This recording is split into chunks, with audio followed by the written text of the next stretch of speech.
All right, college football fans, episode 14, Walk It Off with Chappy, and I want to talk about a rivalry that will be brewing, not just in the program, because we already know that Red River, it runs deep. That blood is boiling between OU and Texas, the Horns and the Sooners.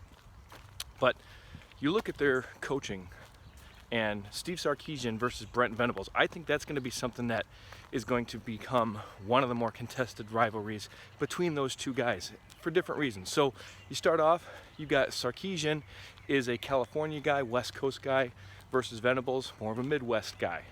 Sark's the offensive guru, Venables is the defensive guru.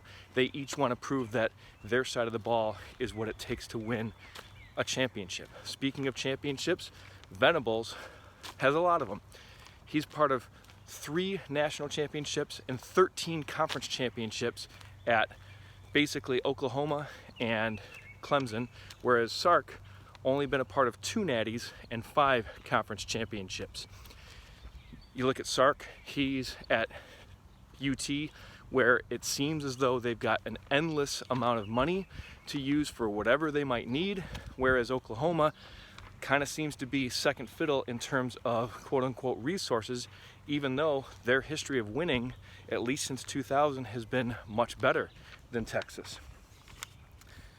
You know, Sark is this guy who is really, he was seen as the quote-unquote sexy coaching hire, the one that everybody had to get when he became available, whereas Venables, I think, kind of got slapped in the face and was looked at as like, oh, good for him, good for OU, that's a good fit, you know, but he wasn't necessarily the big splash. And I think that even though Venables is a little bit more of a mild-mannered guy than you might think, I mean, not when he's coaching, but in terms of his personality, but I think that stuff's gonna get to him, and I think that stuff is gonna wanna come out. So when they meet on October 8th in Dallas in the Cotton Bowl, there's a good potential that at worst each team will be 4-1. There's a possibility they could both be 5-0 if Texas can spring the big upset against Alabama in DKR Memorial Stadium. So we'll